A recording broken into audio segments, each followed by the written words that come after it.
நாம் இன்னைக்கு தக்காளி சாஸ் தான் பண்ண போகிறோம். அதுக்கு நான் அரைக்கிற தக்காளி வாஷ் பண்ணி இதில் வச்சுருக்கேன். அதோட ஒரு 3 காஞ்ச மிளகாயும் ஒரு துண்டு பட்டையும் ஒரு 2 கிராம்பும் வச்சுருக்கேன். நம்ம எப்படி செய்யுதுன்னு பார்க்கலாம். தக்காளியை தலை இது வெட்டிட்டு 2 பீஸாக நம்ம அரிஞ்சு இதில் போட்டுக்கலாம். இந்த தக்காளியை அரிஞ்சு போட்டோம். அதோட 3 காஞ்ச மிளகாவையும் சின்ன துண்டு பட்டையும் 2 கிராம்பும் போட்டு தண்ணி நம்ம கொஞ்சமாக விட்டுக்கலாம். தக்காளி தண்ணி நமக்கு வரும். அதில் நல்லா வேக வச்சுருவோம். நம்ம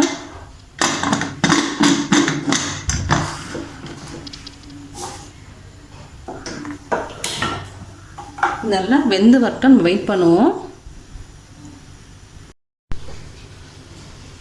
தக்காளி நல்லா வெந்துடுச்சு பாருங்கள். இது நல்லா ஆறட்டும். ஆறுனதுக்கப்புறம் நம்ம அரைச்சி எடுத்துக்கலாம். வெயிட் பண்ணுவோம். ஒரு 5 மினிட்ஸ் வெயிட் பண்ணுவோம். நல்லா ஆறட்டும். இது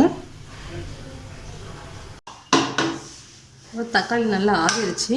நம்ம இதை அரைச்சி எடுத்துக்கலாம். தண்ணியெல்லாம் ஃபில்டர் பண்ணிவிட்டு தான் அரைச்சிக்கோங்க.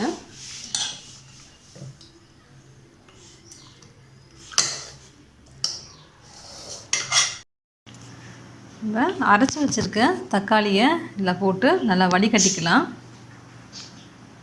திப்பி எதாக இருந்தால் நமக்கு அதில் வந்துடும்.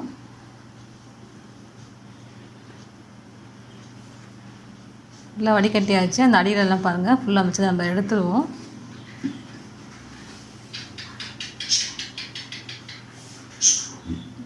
அதோட நம்ம தண்ணி வச்சுருக்கிற வேக வச்சுருக்க அதையும் போட்டு நல்லா கலந்து விட்டுட்டு வடிகட்டிடலாம். நம்ம ஒரு பேன் வச்சுக்கலாம். அதில் நம்ம வடிகட்டி எடுத்த தக்காளி சாஸை அதில் ஊற்றிக்கலாம்.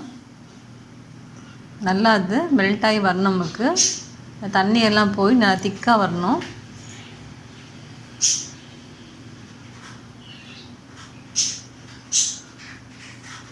இதில் நம்ம கொஞ்சமாக உப்பு ஆட் பண்ணிக்கலாம். உப்பு போட்டோம்னா டேஸ்ட் நமக்கு எடுத்து கொடுக்கும். இனிப்போட டேஸ்ட்டு நல்லா கொதித்து திக்காகி வரணும்.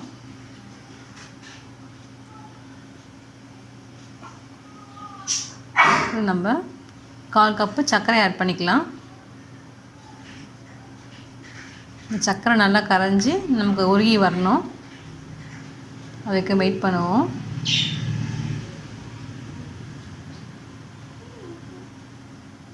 பாருங்கள் நம்மளோட நல்லா ஃபுல்லாக தண்ணி எல்லாம் போயிட்டு நல்லா திக்காகிடுச்சு. நம்ம கலர் எதுவும் இதில் மிக்ஸ் பண்ணலை. அந்த காஞ்ச மிளகாவோட கலர் நமக்கு நல்லா அந்த டார்க்கிஷாக எடுத்து கொடுக்குது. இறக்கிடலாம். இப்போ நம்ம இறக்கிடலாம். நல்லா திக்காகிடுச்சு. நம்ம இப்போ இந்த ஸ்டேஜில் நம்ம இறக்கிடலாம்.